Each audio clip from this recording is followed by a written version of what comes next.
বৈষম্যবিরোধী ছাত্র আন্দোলনে আহত যারা আছেন তাদের জন্য আমরা সব কিছু বিনামূল্যে ব্যবস্থা করছি। সচিবালয়ের সামনে যে ঘটনা হয়েছে তার পরিপ্রেক্ষিতে অনেকগুলো পেশেন্ট আমাদের কাছে এসেছে, মূলত বেশিরভাগই ছাত্র, প্রায় 60 জন আমাদের কাছে এসেছে। আমরা এর মধ্যে 55 জনকে আমরা প্রাথমিক চিকিৎসা দিয়ে ছেড়ে দিয়েছি, বাকি 5 জনকে আমরা ভর্তি রেখেছি। এই 5 জনের মধ্যে আপনারা জানেন কেন্দ্রীয় সমন্বয়ক হাসনাত আবদুল্লাহ সাহেব আছেন। তো উনি এখন বলতে পারি আমরা বিপদমুক্ত। ওনার একটু ব্লান্ট ইনজুরি ছিল মাথায়, যার ফলে উনি ফেন্ট হয়ে গিয়েছিলেন। তো পরে আমাদের এখানে আসার পরে ওনার উন্নতি হয়েছে। আমরা তাকে ওসেকে ছিল অন স্টপ ইমার্জেন্সি সেন্টার থেকে আমরা আজকে তাকে কেবিনে শিফট করেছি। উনি মোটামুটি ভালো আছেন।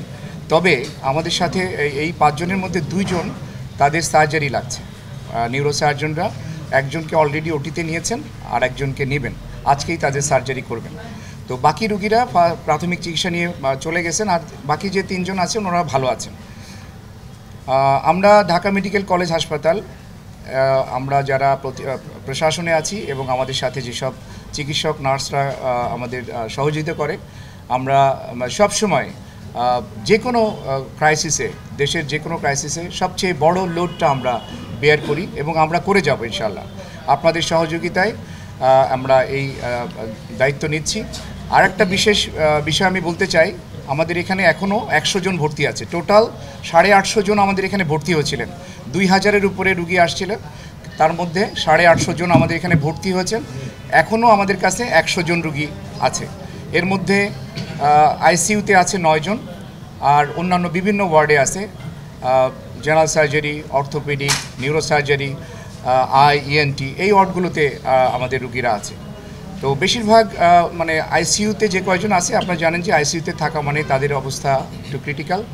বাকিরা আশা করি আমরা তারা সুস্থ হয়ে যাবে পয়সায়, বিনা খরচে। আপনারা জানেন যে সরকারি হাসপাতালে সকল ওষুধ এবং জিনিসপত্র সরবরাহ থাকে না, কিন্তু আমরা এই যে বৈষম্যবিরোধী ছাত্র আন্দোলনে আহত যারা আছেন তাদের জন্য আমরা সব কিছু বিনামূল্যে ব্যবস্থা করছি এবং তাদেরকে আমরা নির্দিষ্ট কয়েকটা ওয়ার্ডের মধ্যে রেখেছি যাতে তাদের ম্যানেজমেন্ট বা মনিটরিং বেটার হয়।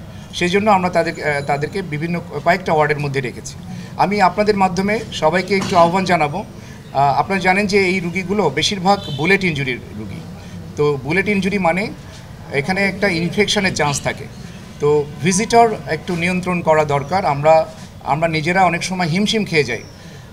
আপনাদের মাধ্যমে আমি সকলের কাছে আবেদন রাখব যে আপনারা রুগীর কাছে যাবেন না, অপ্রয়োজনে যাবেন না।